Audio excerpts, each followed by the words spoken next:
Welcome to my channel Tech Set Go. This just got interesting. After a full decade in silence, Sony is finally back. And they're not playing it safe. They're going big, bold, and full frame.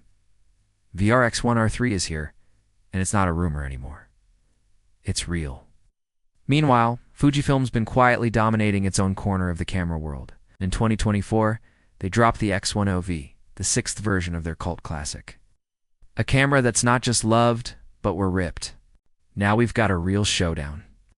Sony versus Fuji. Precision versus soul. Full frame versus ABC. Which one wins? Let's break it down. No fluff, no drama, just real-world facts and impressions that matter. Let's start with the core, the heart of any camera, the sensor. Sony's RX1R III brings something almost no one expected. A 61 megapixel full-frame sensor. That's right, 61 megapixels. That's massive.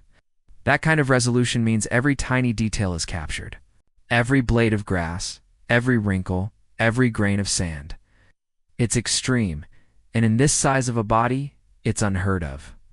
For photographers who shoot landscapes, high-end prints, or want absolute cropping flexibility, this is a dream. Now, let's flip over to Fuji. The X100VI packs a 40 megapixel APS-C sensor. Smaller, yes, but don't let that fool you. Fujifilm's strength has always been more than numbers. It's about color, texture, feeling, and this sensor paired with their signature film simulations brings images to life. Vivid, lush, nostalgic. It's not just what you see, it's how you remember it. It's a storytelling in a click. So, what's the real difference? Sony gives you raw power. More resolution, deeper shadows, more flexibility in post. It's technical perfection, but Fuji gives you soul. It's less editing needed, more emotion in every frame. If you shoot for accuracy, go Sony. If you shoot for mood, Fuji wins. Let's talk lenses. Both are fixed, both are fast, but they tell very different stories. Sony's RX1R III comes with a built-in 35mm f2 Zur lens, Zeiss. That name alone carries weight. This lens is sharp, clean, and tuned to match the 6.1 sensor. It also has macro functionality, that's a big deal. It lets you shoot up close without adding accessories. And with digital cropping to simulate 50mm and 70mm, you get more flexibility without needing multiple lenses. It's like having 3 focal lengths in one tiny package. Now Fuji, the X100VI comes with a 23mm f2 lens, roughly a 35mm equivalent on full frame. So, same perspective as Sony, but it feels different. A little wider, a little more relaxed, perfect for street shooting, everyday moments, fleeting expressions. The kind of shots you don't plan, the kind you feel. And Fuji offers optional conversion lenses to shift to 28mm or 50mm equivalents. Add those, and you've got range, not digital, real optical range. Here's where the feel changes. RX1R III feels technical, cold, even, but in a good way. It's surgical. You point, you shoot. You get perfection every time. But the Fuji X100VI, it feels alive. The leave shutter is nearly silent. The dials are tactile. You interact with this camera, you slow down, you think that changes how you shoot. It becomes a process, a moment, not just a result. Now let's move into a UTKS. Sony is on another level here. Nearly 700 phase detection points combined with AI-powered subject tracking faces. Eyes, animals, cars, it finds them, locks on. Doesn't let go even in low light. Even when the subject's moving, if you shoot fast action, candid street shots, or unpredictable scenes, the X1R III is an absolute beast. Fuji holds its own. The X100VI doesn't have the same spec sheet, but it's fast, reliable, eye detection is sharp. Tracking is good, and for most photographers, it's more than enough. Unless you're tracking a dancer in low light or a dog running at you, you'll rarely notice a limitation. But yeah, Sony wins in speed and tracking depth.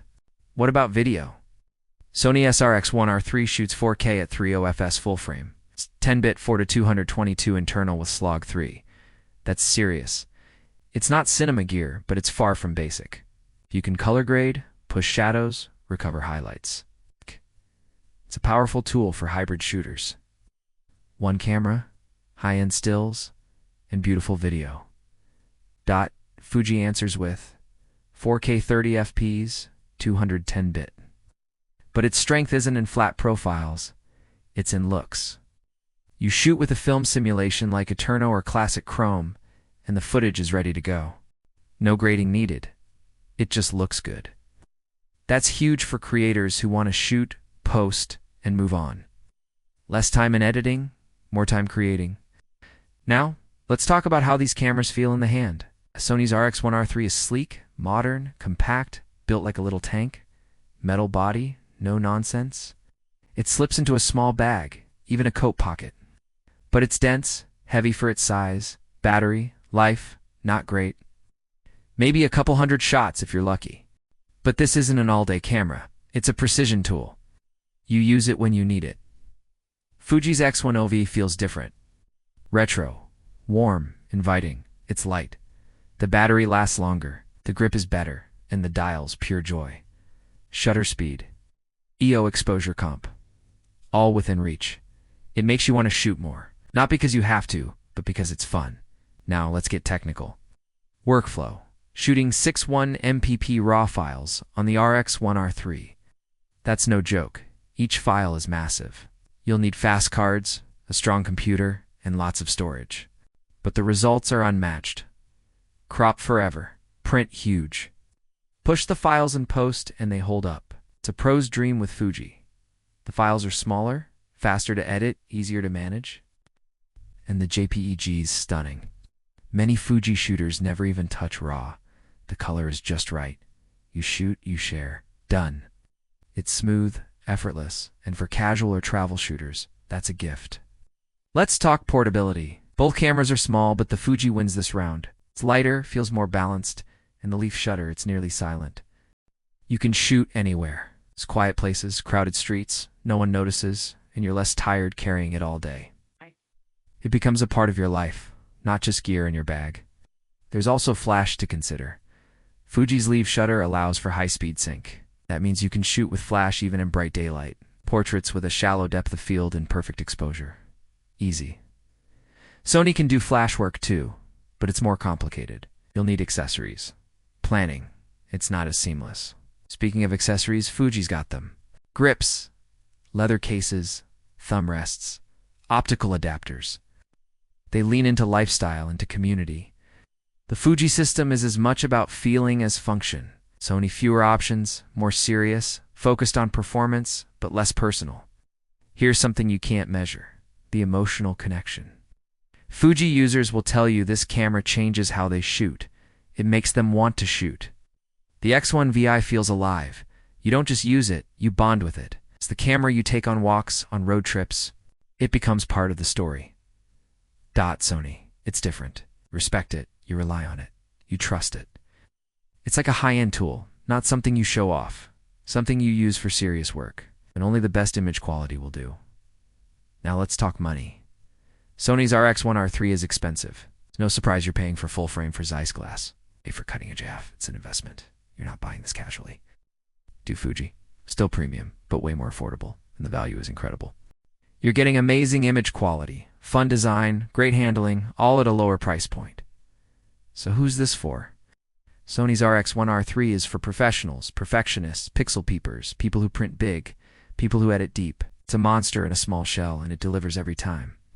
Fujifilm's X100VI is for creators, explorers, storytellers. It's for those who love photography, who want a camera that feels good to hold, fun to use, and inspiring to bring everywhere.